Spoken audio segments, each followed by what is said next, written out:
Hey mga karakit, for today's video, ipapakita ko sa inyo kung paano ko dinecorate itong mga twigs na request ng ating kliyente. Kung mapapansin nyo, medyo nakakoros na ako dito sa aking ginagawa dahil medyo challenging talaga to sa akin dahil first time kong nagkabit nito sa aking client. Though meron na akong experience nito pag DIY pang sarili, pero ngayon yaan talaga ang gusto na Christmas tree ng aking kliyente. Sobrang challenging guys nito dahil ibang iba siya sa usual na dinedecorate ko katulad ng mga vinyl Christmas tree. Dito sinimulan ko lang maglagay ng pinaka base, yung matatabang twigs ang nilagay ko dyan sa pinakasulok na yan dahil yung part na yan ang pinaka crucial na kailangan nating mas maganda ang pundasyon dahil bibigat yung taas niya kapag nilagay na natin yung mga decorate. At sa pagkakabit naman ng bawat branches nung twigs na ginamit natin dyan, gumamit lang ako dyan ng small size na wire para mas maganda yung kalalabasan at hindi visible yung tali na gagamitin at mas mabilis nating i-twist para may kabit natin ng maayos yung pinaka sanga. At dahil nga kinakabit ko na tong Christmas light, hindi maiwasan yung mga part na bumababa dyan dahil bumibigat na yung ating twigs na yan. Ang ginawa ko dyan, nagkabit lang ako ng nylon at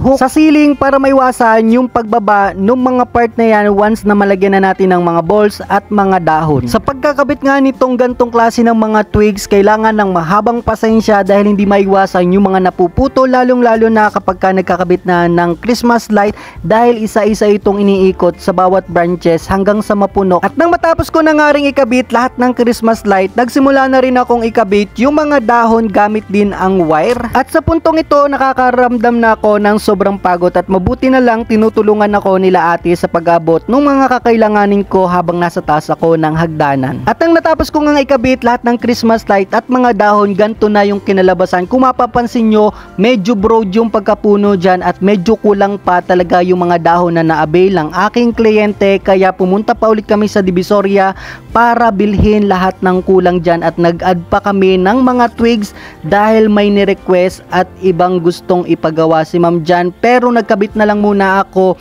ng mga poinsettia. At nang matapos ko nga itong i-retouch at may kabit lahat ng kulay, ito na yung kinalabasan ng ginagawa nating money tree. Ang tawag nila dyan ay money tree, na kung saan dito nila kinakabit ang mga perang nakasobre para dito na lang pipitasin ng mga kasama nila sa bahay. Sobrang fulfilling nung nakita ko ang reaksyon ng aking kliyente na sobrang niyang nagustuhan yung kinalabasan kahit sobrang daming challenge nito bago ko natapos kasi niretouch pa natin yung ibang part dyan, binaklas ko pa at niretouch ko para maging ganyan yung kalabasan. Kaya nakakatuwa lang na after nating magawa ito, buong araw ay nag-request pa si ma'am na i-retouch din yung kanyang puno sa kanyang second floor at ito naman yung itsura after kong ma-retouch ang kanilang money tree. At kung ikaw ay naghahanap ng Christmas decorator, feel free mag-comment ka lang dyan sa baba at pag-usapan natin yan. At kung sa tingin mo naging helpful ang video na to at nagustuhan mo, huwag kalimutan i-like at mag-follow na rin dito. Maraming salamat, ingat, God bless.